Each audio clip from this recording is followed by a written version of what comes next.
తెలుగు రాష్ట్రాల్లో వాతావరణం ఒక్కసారిగా మారిపోయింది. బంగాళాఖాతంలో ఏర్పడిన ఉపరితల ఆవర్తనం మరియు తీవ్ర ద్రోణి ప్రభావంతో ఏపీ, తెలంగాణ అంతటా వర్షాలు దంచికొడుతున్నాయి. గడిచిన కొద్ది గంటలుగా పలు జిల్లాల్లో గంటకు 30 నుండి 40 కిలోమీటర్ల వేగంతో వీస్తున్న ఈదురుగాలులు, ఉరుములు, మెరుపులతో కూడిన భారీ వర్షాలు నమోదవుతున్నాయి. ముఖ్యంగా గ్రేటర్ హైదరాబాద్ పరిధిలో పరిస్థితి తీవ్రంగా ఉంది. నగరంలోని ప్రధాన ప్రాంతాలైన ఖైరతాబాద్, అమీర్పేట్, మాదాపూర్, గచ్చిబౌలి, ఎల్బీ నగర్, ఉప్పల్ సహా పాత బస్తీలోని పలు లోతట్టు ప్రాంతాల్లో రహదారులపైకి వర్షపు నీరు భారీగా వచ్చి చేరింది. చాలా చోట్ల మోకాళ్ల లోతు నీరు చేరడంతో వాహనాలు నిలిచిపోయి కిలోమీటర్ల మేర ట్రాఫిక్ జామ్ ఏర్పడింది.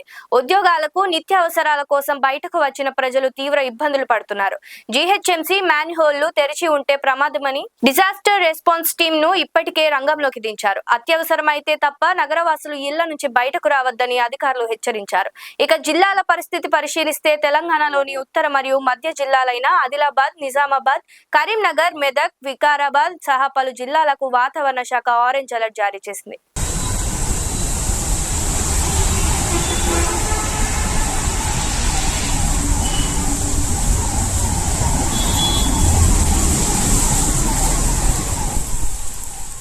మరోవైపు ఆంధ్రప్రదేశ్లోని ఉత్తరాంధ్ర మరియు కోస్తా తీర ప్రాంతాల్లో సముద్రం అల్లకల్లోలంగా మారింది. అలల తీవ్రత ఎక్కువగా ఉండడంతో మత్స్యకారులు వేటకు వెళ్లకూడదని విపత్తుల నిర్వహణ సంస్థ స్పష్టమైన ఆదేశాలు జారీ చేసింది. అటు ఆంధ్రప్రదేశ్లో సైతం వర్షాల తీవ్రత ఎక్కువగా ఉంది. ముఖ్యంగా ఉత్తరాంధ్ర తీర ప్రాంతం మరియు కోస్తాంధ్ర జిల్లాలో వానలు కురుస్తున్నాయి. సముద్రం తీవ్రంగా అల్లకల్లోలంగా మారింది. అలల తీవ్రత సాధారణం కంటే ఎక్కువ ఎత్తులో ఎగసిపడుతుండటంతో మత్స్యకారులు ఎవరూ వేటకు వెళ్లకూడదని విపత్తుల నిర్వహణ సంస్థ స్పష్టమైన ఆదేశాలు ఇచ్చింది.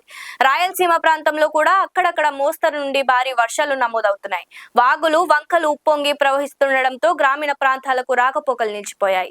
పలు చోట్ల చెట్లు, విద్యుత్ స్తంభాలు నేల కొరిగినట్లు సమాచారం అందుతోంది. కలెక్టర్లు, స్థానిక యంత్రాంగం అప్రమత్తమైన సహాయక చర్యల్లో ముమ్మరంగా పాల్గొంటున్నారు.